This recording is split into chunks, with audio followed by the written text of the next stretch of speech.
Brett. Hey, all right.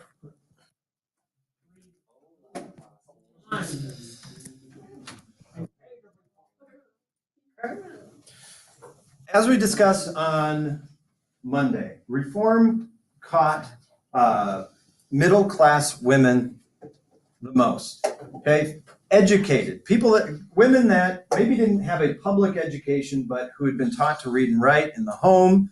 They came from families of means. Women who could see that they did not have the political power that men had, and because of their exposure to the new denominations like Methodism, the Baptist faith, some of these new Second Great Awakening religions were starting to express themselves in more public ways. Women were especially involved in the movement for suffrage. And I want to point this word out right away because most people look at the word suffrage and they think suffering. In the late 90s, early 2000s, there was this show on Comedy Central called The Man Show. And it was really, really sexist, but one of the skits they did was they went out on a street corner and asked women to sign a petition to end women's suffrage. And people hear suffering, they're like, oh, I don't want women to suffer. So they signed the petition. But suffrage means the right for women to vote. So if anybody ever asks you to sign a petition to end women's suffrage, kick them in the crotch, because they're either on reality TV. If they're on reality TV, you doing that will make for good TV, or they're an incredibly sexist person and they deserve to be kicked in the crotch, okay? But suffrage means the right to vote. So two of the most important issues, slavery and the advancement of rights, are championed by women. But there are other minor things as well. So for example, we saw Dorothea Dix in our meeting of the minds. Dorothea Dix, great social reformer. She goes and spends thousands of hours inside of prison systems and writes these long essays about how terrible conditions are for people inside of the prison system of Massachusetts. Now, most of us really don't care how prisoners are treated, okay? We kind of tend to think that you get what you deserve, and that may or may not be the case.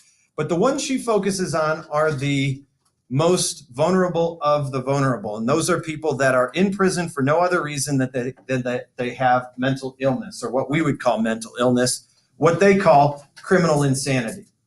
Okay? So it wasn't that long ago, prior to her research, that people that were mentally ill, there was really no compassion for them. The belief was that God had given them this curse for one sin or another, and that really they were, because they were different, were dangerous. So the criminally insane were thrown right in along with the common criminals. And the best kind of mental health treatment of the time would have been to beat them about the head with a club, or to lock them in a small cubicle until they freaked out so much that they would pass out from exhaustion. Or maybe to dunk them in an ice bath so that they would go into shock, and the shock would get them to quiet down. But mental health treatment, or the idea of mental health, was not anywhere in the vocabulary of the 19th century American. But people did recognize they had not done anything to deserve to be in prison, and that it seemed to be that if you sent someone to prison, they got worse instead of better. And Dorothea Dix buys into this whole philosophy that idle hands are the devil's playground. Have you ever heard that statement? Idle hands are the devil's playground. Basically, if you don't have something to do, you'll cause mischief, right?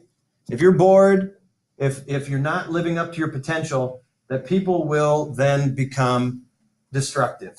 And so she proposes these prison reforms that will put prisoners to work. And prison labor is going to be something of interest and controversy from this point forward. But the original intention of prison labor wasn't just an alternative to slave labor. Actually, when slavery ends, the use of prison labor picks up. But Dorothea Dix proposes prison labor as a way to get people out of their cells, to work off some of that anxiety and energy and to help people be more productive so they can work towards reform. I don't know how many of you had parents like mine that threatened to send you to reform school or like Boys Town. Oh, yeah. But the idea that you can learn to be productive and you can learn to respect yourself by being and experiencing success. So here's an example of that. We've got this prison labor mill. This is in Auburn, New York. And these guys are turning a turbine.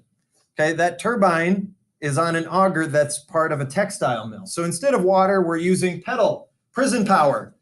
They're pedaling this big auger to power the engine of the textile mill. You know, I'm not sure that they were all happy about this, but it did get them out of their cells. It did give them a purpose. And so they're able to, in some ways, be productive members of society.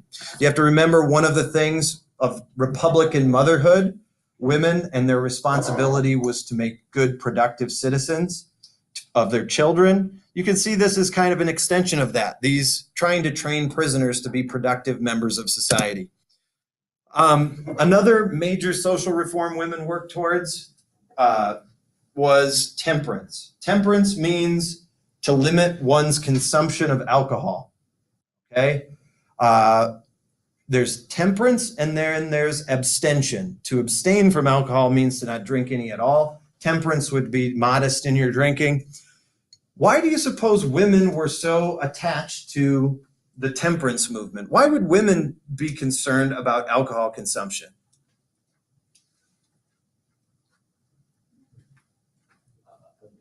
Yeah. Domestic violence. Yeah. Now, somebody had brought up, I think in first or third period, that we don't pay enough attention to how men are victims of domestic violence too. And that's true. But the vast majority of domestic violence victims are women. And there's a strong correlation between substance abuse and domestic violence. And so as women find their public voice, they are addressing these issues that plague families.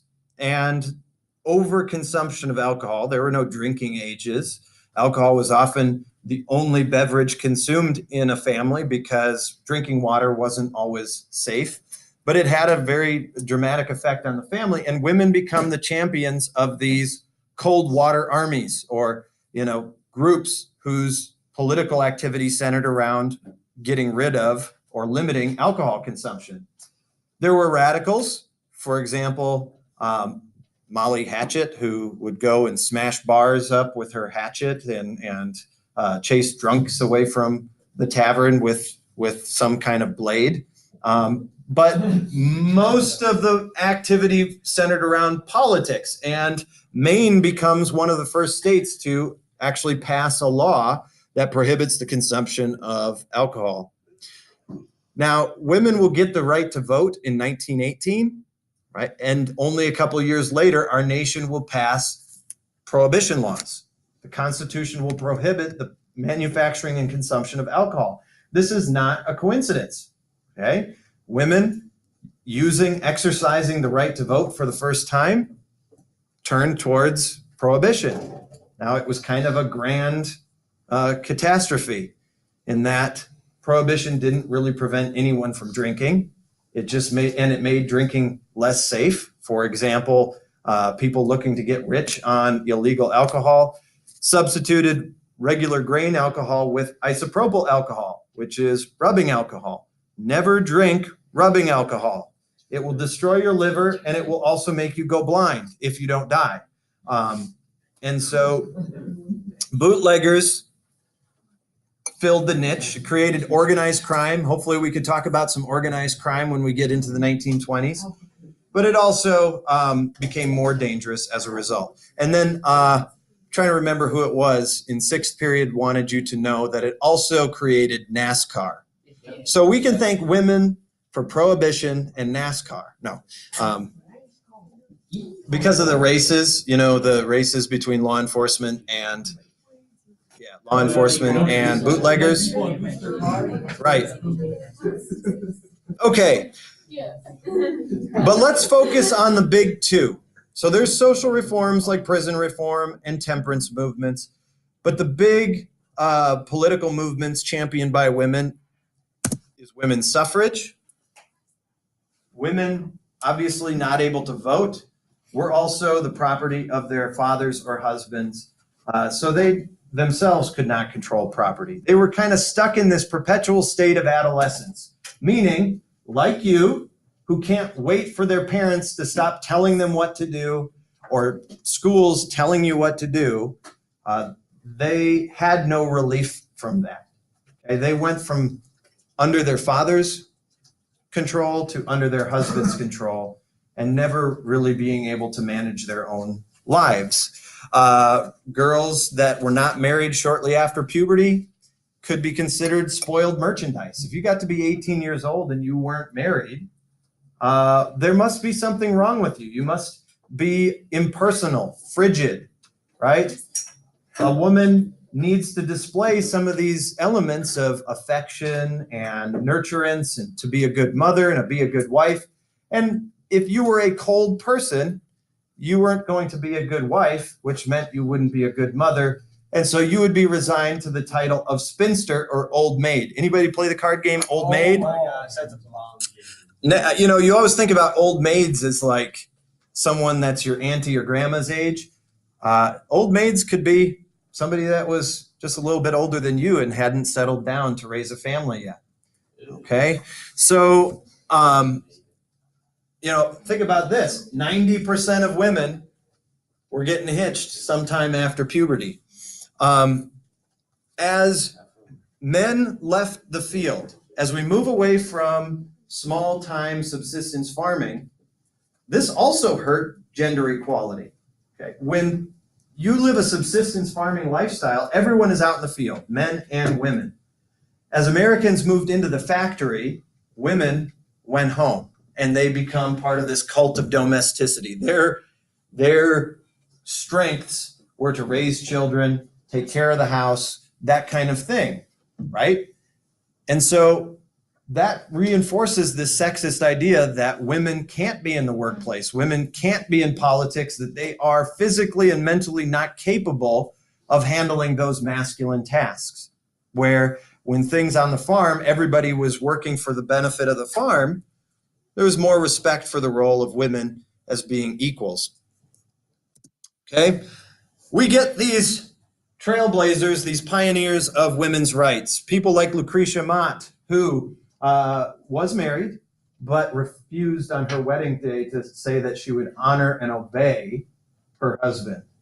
So I don't know if you guys have thought about writing your own vows. Today, that's pretty customary, but she intentionally leaves out to obey her husband. And that was okay because he was a feminist and he was okay with that. But it gets published in newspapers as propaganda, like, think about how these feminists are going to change society. They're going to leave husbands at home with the children. They're going to be out hanging out with their girlfriends, smoking cigarettes and wearing bloomers. We can't have that. I'll show you a political cartoon here in a second. Elizabeth Cady Stanton, you read her Declaration of Sentiments, right? She helps establish the Seneca Falls Convention. This is going to be the first women's rights convention in which women are speaking publicly. And if you think it was a pleasant, polite affair like the speaker we just listened to, it wasn't. There were people in the crowd that were furious that women were on stage speaking about politics. Women were assaulted. People tried to obstruct the conversation by booing and shouting them down. So Elizabeth Cady Stanton and Susan B. Anthony are really considered the founders of the women's rights movement. Susan B. Anthony, not the person who made the American flag, okay? A lot of times people confuse Susan B. Anthony with the flag maker. She's a Quaker, and I want to point this out, that the Quakers were instrumental in both women's rights and abolition. If you remember back to William Penn, the Quakers were very democratic, right? They didn't take their hats off for their betters. They allowed women to speak and preach in public. They were respectful and considered the rights of Indians when they moved into Pennsylvania. And so it's not a surprise that women's rights have Pennsylvania Quaker roots. Here they are. Susan B. Anthony on the right, Elizabeth Cady Stanton on the left. Okay. Although women would not be allowed into professional positions, in the turn of the 19th century, we see women starting to get more education.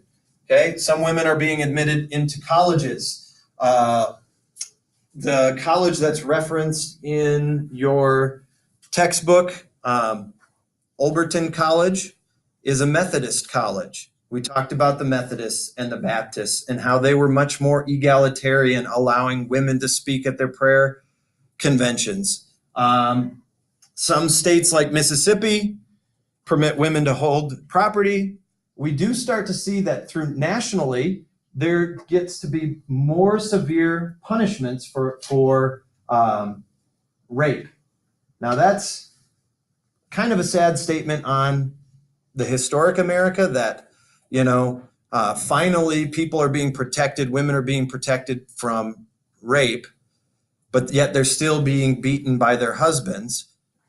But that does show some advancement in the concerns for the welfare of women. Have you ever heard of the rule of thumb? Okay, the rule of thumb, usually if somebody's talking about the rule of thumb, that means to eyeball it or, you know, a quick measure, it's close, right? The original statement, rule of thumb, was an estimated measurement for how large the switch in which a man could use to beat his wife was legally permissible. So as long as the switch or the rod was no bigger than his thumb, just like spanking your children, it was a matter of a husband's prerogative to give discipline to his unruly wife. And if he was using something no bigger than his thumb, legally permissible. So there's some sexist connotation to that people aren't aware of.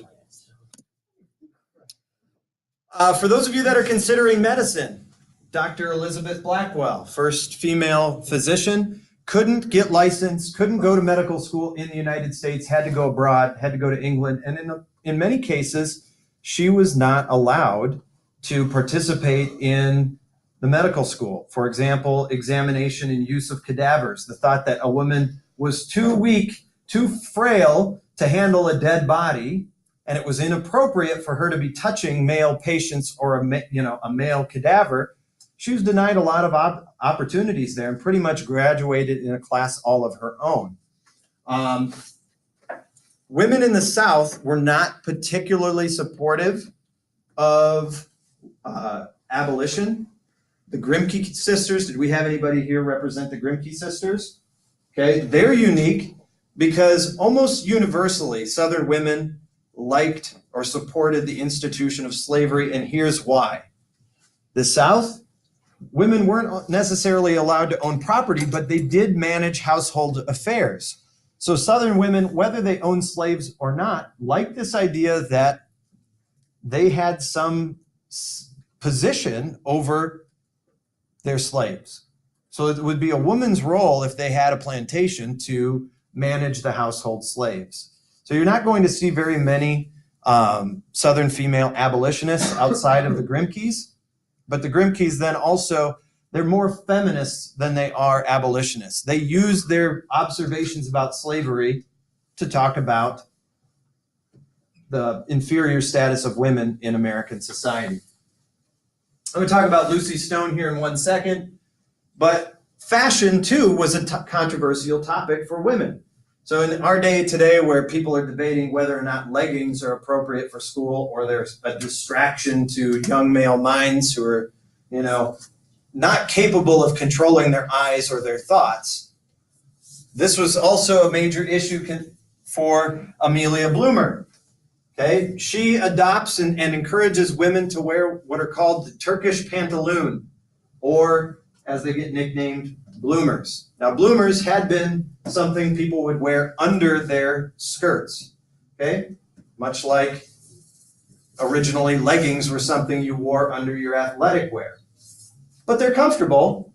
The skirt and corset were not. In fact, oftentimes 19th century clothing was so restrictive it could damage internal organs, it could break and crack ribs. It gave people incredible problems with their backs.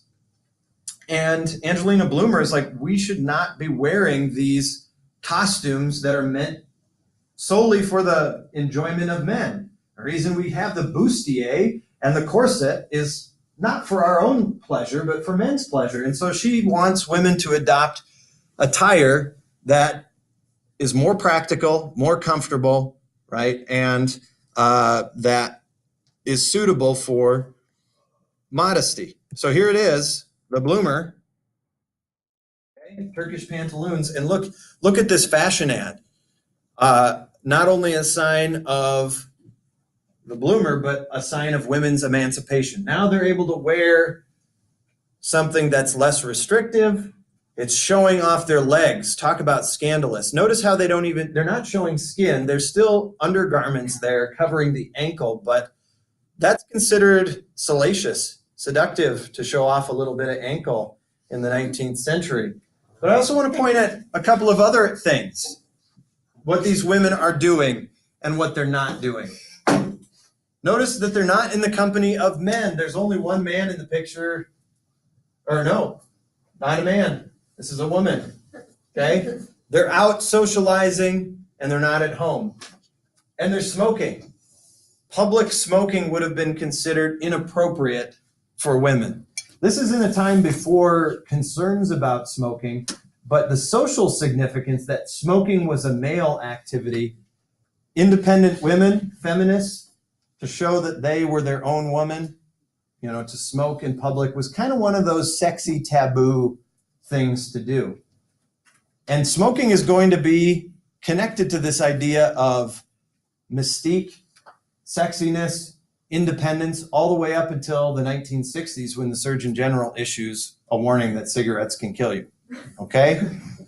So, yes, yeah. But let's, to finish, talk about Lucy Stoners. Okay?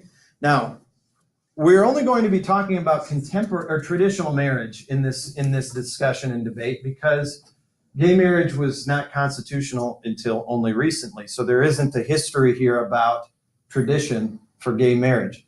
But in traditional marriage, okay, woman takes the man's name. Have you girls considered, if you are going to get married and if you will get married to a man, what you will do about your last name? Have you considered whether you would take on your husband's name or not, or keep your own name or hyphenate it? You're going to keep your own? Of course. Okay. You know. Beautiful. You're going to keep your own name? I'm keeping it. Depends. What if they have an awful last name? I Okay. want to get rid of mine because I don't want Yeah, like- puns. But if my husband Shut up. also makes puns. Tom Jack. Okay. So there's a couple of you that would. Sahara's saying she's going to keep her name. Okay. Some of you are saying it depends. Anyone say, what does it depend on? Just the name itself? And be like, your name is bad, I'm going to keep my name? Okay, boys. I'm keeping my name. Are there- It's only just me and Sean. We gotta keep open time. Why? Because I know it's kind of stupid. Are there any men in here? Once my dad dies, and I'm dead, Opams are gone. No one can say opium or opium. It's done. I have to keep it going. So, I'm gonna have 20. are there any men in here that would be willing to take on their wife's last name? Nick says he would be. Wow, Mr. Lady Man back here. All right. Does anybody find it absurd that a man would take on his wife's last name? No. Find it? It's the decision of the freaking couple. Is there anybody in here? Is there anybody in here that would disagree that a man taking on a woman's last name would be taboo or at least unconventional? Okay, so we're all in agreement that that would be highly unconventional. And here are some of the things I heard throughout the day. Okay, like Eric is saying, he said, we need to pass on my name. There's power, there's value in someone's name. right? So I want you to think about, traditionally, a woman gives up her name and takes on her husband's name. This is not just symbolic, but it was also a practical thing to say she belongs in this family.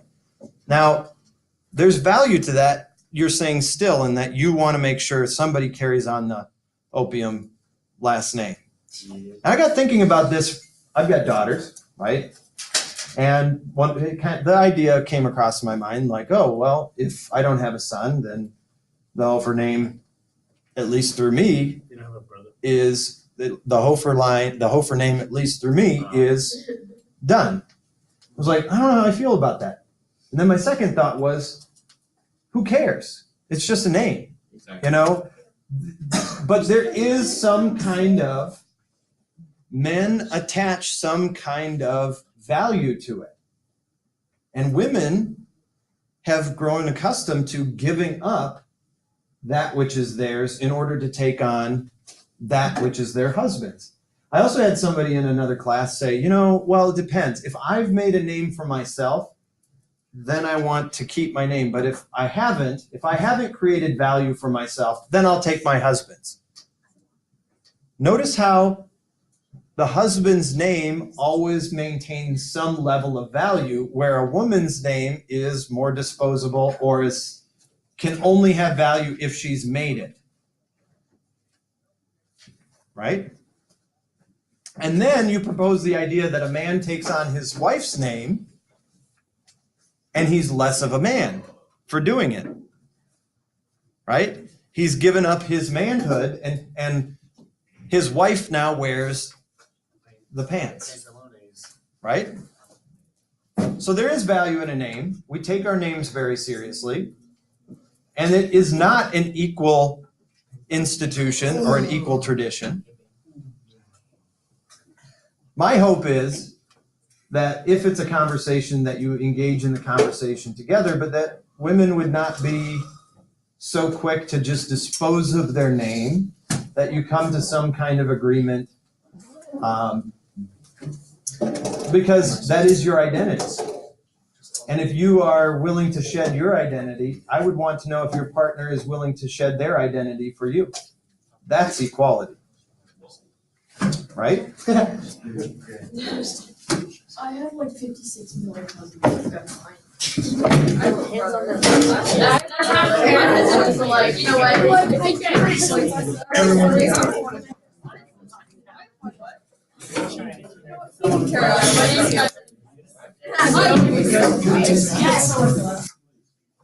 Oh, my brother. He was like, hey, do you know that my you're a redneck? He's like, oh, thank you.